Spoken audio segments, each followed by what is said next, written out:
Hello everyone, welcome back to my channel. So today's lecture is a leftover part of the previous video. Here we shall solve some more problems on maximum likelihood estimation.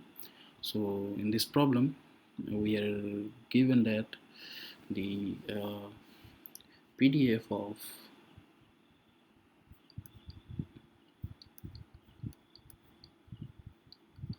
PDF is given as theta plus 1 to the power, not to the power, x to the power theta, where the range of x is 0 to 1. So we construct the likelihood theta plus 1 to the power n, product of I goes from 1 to n, xi to the power theta, taking log both sides,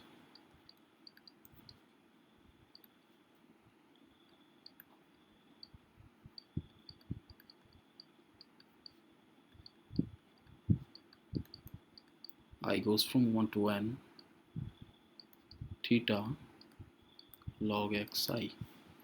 Now differentiating this log likelihood with respect to theta.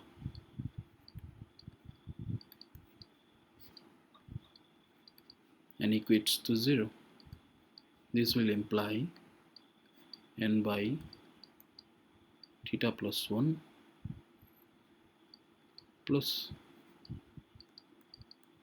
sum over 1 to n log of xi. This equates to 0. Now this will give the theta cap to be n plus sum over I goes from 1 to n log of xi divided by minus summation I goes from 1 to n log of xi. So our option C is correct. So let's proceed to the next problem. Okay, this problem a bit tricky. We need to use the method of completing square. So let's do it. We are given that the PDF.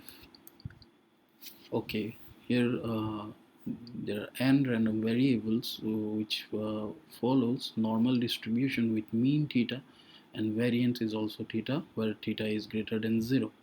And we are given W is equals to 1 by n summation xi square. So the question seeks to find the maximum likelihood estimator of theta. So we write the PDF of normal theta and theta. So this turns out to be 1 by under root of theta under root of twice pi exponential of minus 1 by twice theta xi minus theta whole square. Now let's write the likelihood. 1 by theta to the power n by 2 twice pi to the power n by 2 exponential of minus 1 by twice theta sum over I goes from 1 to n xi minus theta whole square. Now let's construct the log likelihood function. It turns out to be minus n by 2 log theta minus n by 2 log of twice pi minus 1 by twice theta sum over I goes from 1 to n xi minus theta whole square. Now let's manipulate some more steps.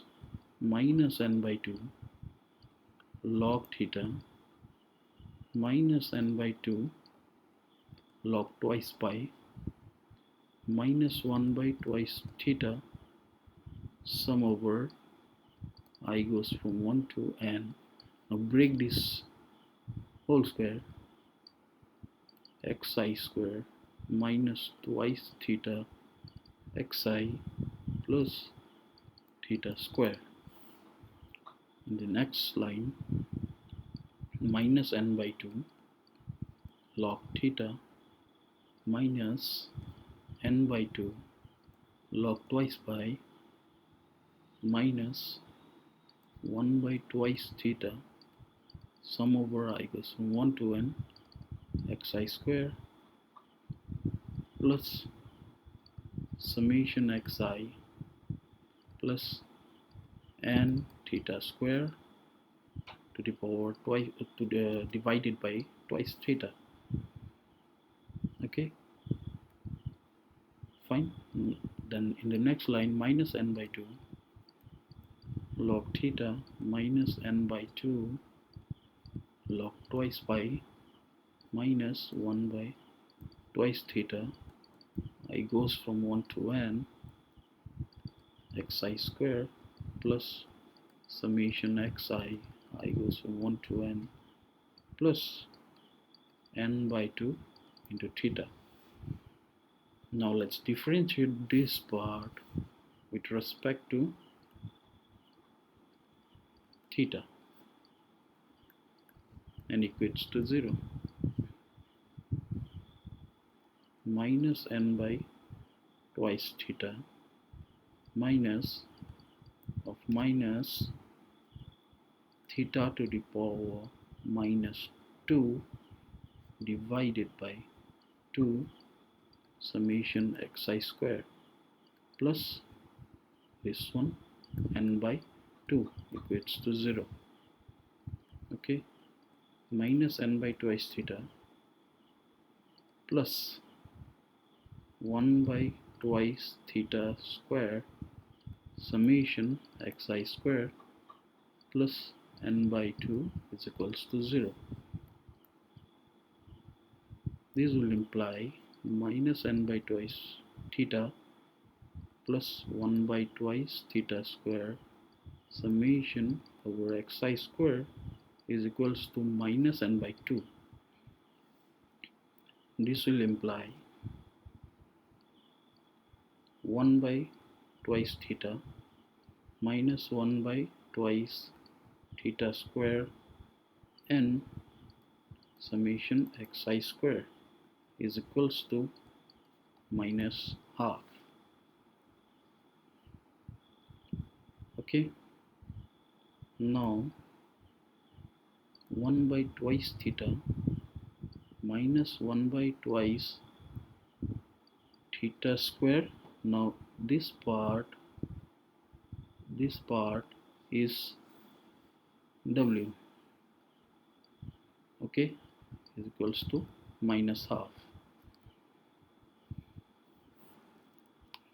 Now next, what we do, taking LCM, twice theta square theta minus w is equals to minus half. Okay, this will imply theta minus w is equals to minus of theta square. This implies theta square plus theta is equals to w. Now we take recourse to the completing square. What we do, theta square plus 2 into theta into half plus half square. So for normalizing it, we need to add 1 by 2 theta 1 by 2 to the power square on the right hand side also. So this will imply theta plus half whole square is equals to w plus 1 by 4. Okay, now this will generally imply theta plus half to be plus minus of w plus 1 by 4. Okay, this will imply theta is equals to minus half of plus minus 4 1 plus 4w. Okay, fine. So then what we get, minus half plus under root of 1 plus 4w divided by 4. We have not taken minus because we are given that theta to be greater than 0 and w is obviously greater than 0.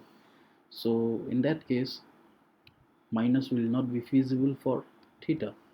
So we have therefore theta cap MLE to be minus half plus, take 2 out of the square root, 1 by 2 and the root of 1 plus 4w. So this is the MLE of theta. So what our answer is? Our answer is option number D. So let's proceed to the next problem. Well, this is a bit tricky problem. So what we do in this problem, consider the first case. We are given that x1, x2 and xn to be uniformly distributed over the interval theta comma theta plus absolute value of theta or mod of theta. Okay, now we are given that we need to find the MLE of theta when theta belongs to positive values and theta belongs to negative values, and theta in general belonging to the real line where theta is not equals to 0.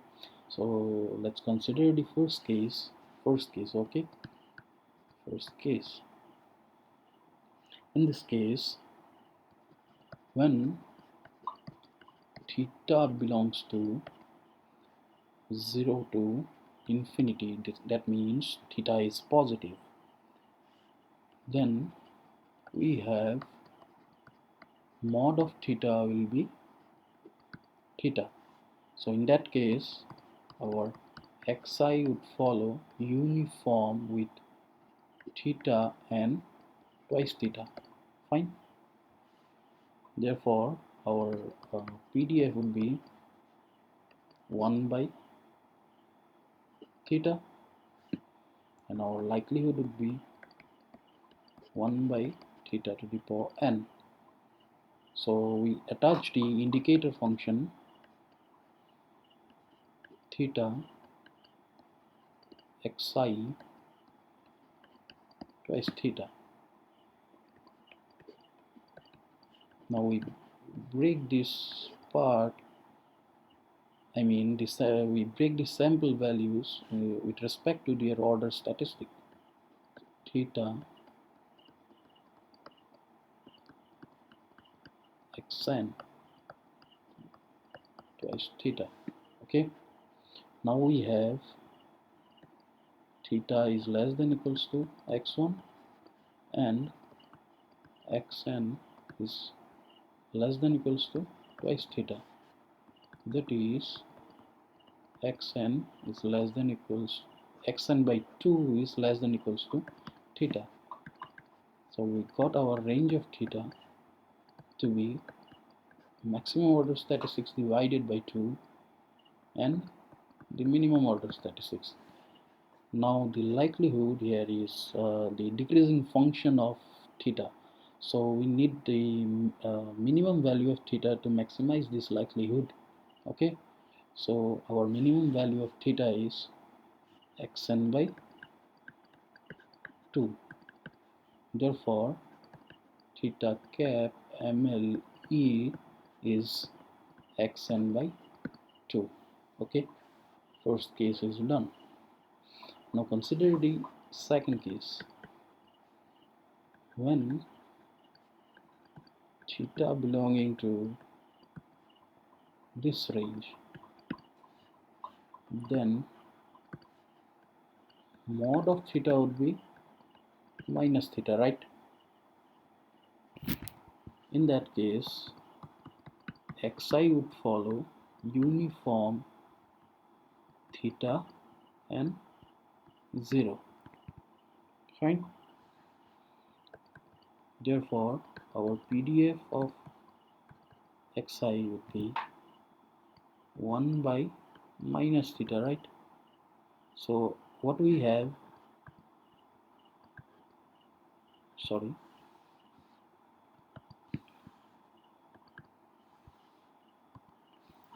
so what we have, 1 by, this is mod of theta, okay?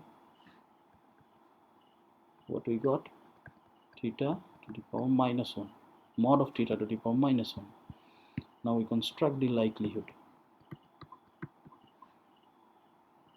This would turn out to be minus n, and the usual differentiation would generally give absurd result in this case. So we attach the indicator function theta x1 xn less than equals to 0. Now this has no use because there is no involvement of theta term here. So we are concerned about only this part. So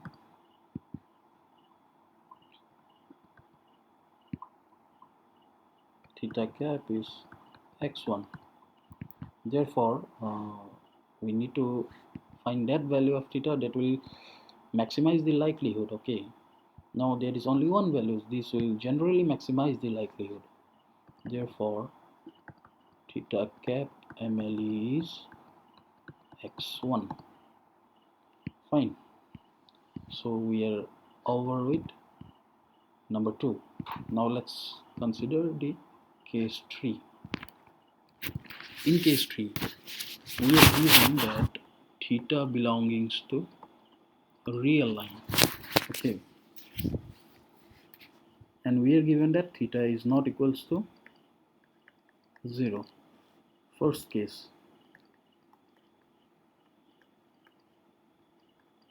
First case, if we consider theta to be greater than 0, then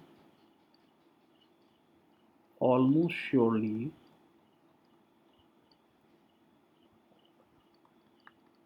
all xi's will be positive because theta will be positive because theta is positive. Fine. Second case, if theta is less than 0, then almost surely all xi's will be negative.